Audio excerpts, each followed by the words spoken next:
Life on the Mississippi, Chapter 24. Chapter 24. My incognito is exploded. After a close study of the face of the pilot on watch, I was satisfied that I had never seen him before, so I went up there.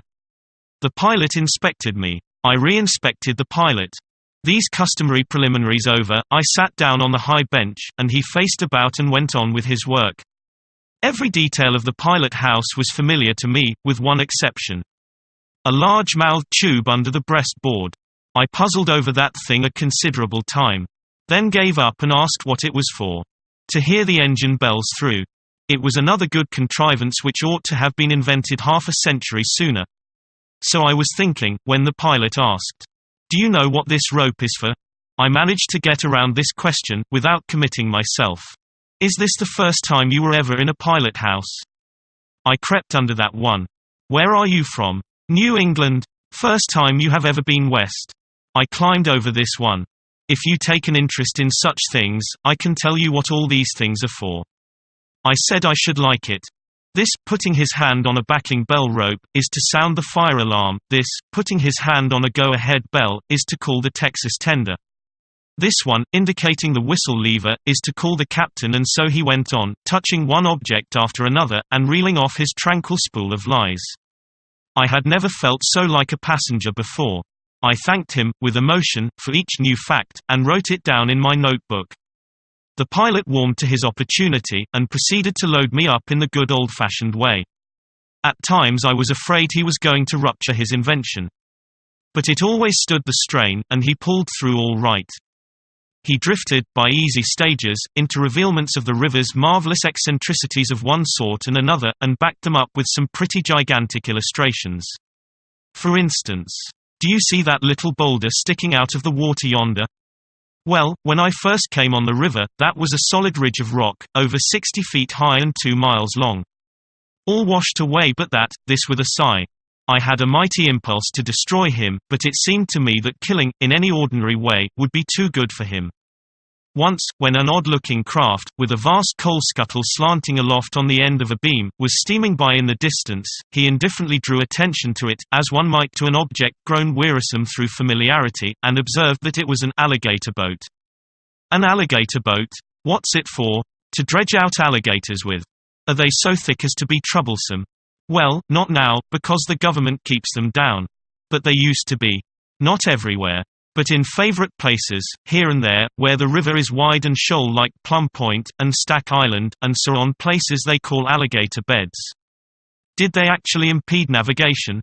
"Years ago, yes, in very low water. There was hardly a trip, then, that we didn't get aground on alligators. It seemed to me that I should certainly have to get out my tomahawk. However, I restrained myself and said, 'It must have been dreadful.' Yes, it was one of the main difficulties about piloting. It was so hard to tell anything about the water. The damned things shift around so never lie still 5 minutes at a time. You can tell a wind reef, straight off, by the look of it. You can tell a break, you can tell a sand reef, that's all easy, but an alligator reef doesn't show up, worth anything. 9 times in 10 you can't tell where the water is. And when you do see where it is, like as not it ain't there when you get there. The devils have swapped around so, meantime. Of course there were some few pilots that could judge of alligator water nearly as well as they could of any other kind, but they had to have natural talent for it.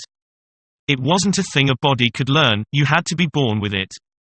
Let me see. There was Ben Thornburg, and Beck Jolly, and Squire Bell, and Horace Bixby, and Major Downing, and John Stevenson, and Billy Gordon, and Jim Brady, and George Ealer, and Billy Youngblood. All A1 alligator pilots. They could tell alligator water as far as another Christian could tell whiskey. Read it? Couldn't they, though? I only wish I had as many dollars as they could read alligator water a mile and a half off. Yes, and it paid them to do it, too. A good alligator pilot could always get $1,500 a month. Nights, other people had to lay up for alligators, but those fellows never laid up for alligators. They never laid up for anything but fog. They could smell the best alligator water, it was said. I don't know whether it was so or not, and I think a body's got his hands full enough if he sticks to just what he knows himself, without going around backing up other people's say-sos, though there's a plenty that ain't backward about doing it, as long as they can roust out something wonderful to tell. Which is not the style of Robert Stiles, by as much as 3 fathom maybe quarter less. My! Was this Rob Stiles? This moustached and stately figure, a slim enough cub, in my time. How he has improved in comeliness in 25 years and in the noble art of inflating his facts. After these musings, I said aloud, I should think that dredging out the alligators wouldn't have done much good, because they could come back again right away. If you had had as much experience of alligators as I have, you wouldn't talk like that. You dredge an alligator once and he's convinced. It's the last you hear of him. He wouldn't come back for pie. If there's one thing that an alligator is more down on than another, it's being dredged. Besides, they were not simply shoved out of the way. The most of the scoopful were scooped aboard. They emptied them into the hold, and when they had got a trip, they took them to Orleans to the government works. What for? Why, to make soldier shoes out of their hides. All the government shoes are made of alligator hide. It makes the best shoes in the world. They last 5 years, and they won't absorb water. The alligator fishery is a government monopoly. All the alligators are government property, just like the live oaks. You cut down a live oak, and government fines you $50. You kill an alligator, and up you go for misprision of treason. Lucky duck if they don't hang you, too. And they will, if you're a Democrat. The buzzard is the sacred bird of the South, and you can't touch him. The alligator is the sacred bird of the government, and you've got to let him alone. Do you ever get aground on the alligators now? Oh, no. It hasn't happened for years. Well, then, why do they still keep the alligator boats in service? Just for police duty, nothing more. They merely go up and down now and then. The present generation of alligators know them as easy as a burglar knows a roundsman. When they see one coming, they break camp and go for the woods. After rounding out and finishing up and polishing off the alligator business, he dropped easily and comfortably into the historical vein, and told of some tremendous feats of half a dozen old-time steamboats of his acquaintance, dwelling at special length upon a certain extraordinary performance of his chief favorite among this distinguished fleet. And then adding, that boat was the Cyclone, last trip she ever made she sunk, that very trip captain was Tom Ballou, the most immortal liar that ever I struck. He couldn't ever seem to tell the truth, in any kind of weather. Why, he would make you fairly shudder. He was the most scandalous liar. I left him, finally. I couldn't stand it. The proverb says, like master, like man, and if you stay with that kind of a man, you'll come under suspicion by and by, just as sure as you live. He paid first-class wages. But said I, what's wages when your reputation's in danger? So I let the wages go, and froze to my reputation. And I've never regretted it. Reputation's worth everything, ain't it? That's the way I look at it. He had more selfish organs than any 7 men in the world, all packed in the stern sheets of his skull, of course, where they belonged. They weighed down the back of his head so that it made his nose tilt up in the air. People thought it was vanity, but it wasn't, it was malice. If you only saw his foot, you'd take him to be 19 feet high, but he wasn't, it was because his foot was out of drawing. He was intended to be 19 feet high, no doubt, if his foot was made first, but he didn't get there, he was only 5 feet 10. That's what he was, and that's what he is. You take the lies out of him, and he'll shrink to the size of your hat. You take the malice out of him, and he'll disappear. That Cyclone was a rattler to go, and the sweetest thing to steer that ever walked the waters. Set her amidships, in a big river, and just let her go. It was all you had to do. She would hold herself on a star all night, if you let her alone. You couldn't ever feel her rudder. It wasn't any more labor to steer her than it is to count the Republican vote in a South Carolina election.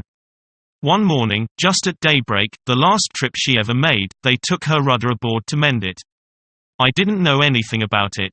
I backed her out from the wood yard and went a-weaving down the river all serene. When I had gone about 23 miles, and made 4 horribly crooked crossings. Without any rudder, yes, old Captain Tom appeared on the roof and began to find fault with me for running such a dark night. Such a dark night. Why, you said. Never mind what I said, it was as dark as Egypt now, though pretty soon the moon began to rise, and… You mean the sun because you started out just at break of look here. Was this before you quitted the captain on account of his lying, or… It was before, oh, a long time before. And as I was saying, he… But was this the trip she sunk, or was… Oh, no, months afterward. And so the old man, he… Then she made 2 last trips, because you said." He stepped back from the wheel, swabbing away his perspiration, and said, "Here, calling me by name, you take her and lie while you're handier at it than I am. Trying to play yourself for a stranger and an innocent. Why, I knew you before you had spoken 7 words, and I made up my mind to find out what was your little game. It was to draw me out. Well, I let you, didn't I? Now take the wheel and finish the watch, and next time play fair, and you won't have to work your passage." Thus ended the fictitious name business. And not 6 hours out from St. Louis. But I had gained a privilege, anyway, for I had been itching to get my hands on the wheel, from the beginning. I seemed to have forgotten the river, but I hadn't forgotten how to steer a steamboat, nor how to enjoy it, either.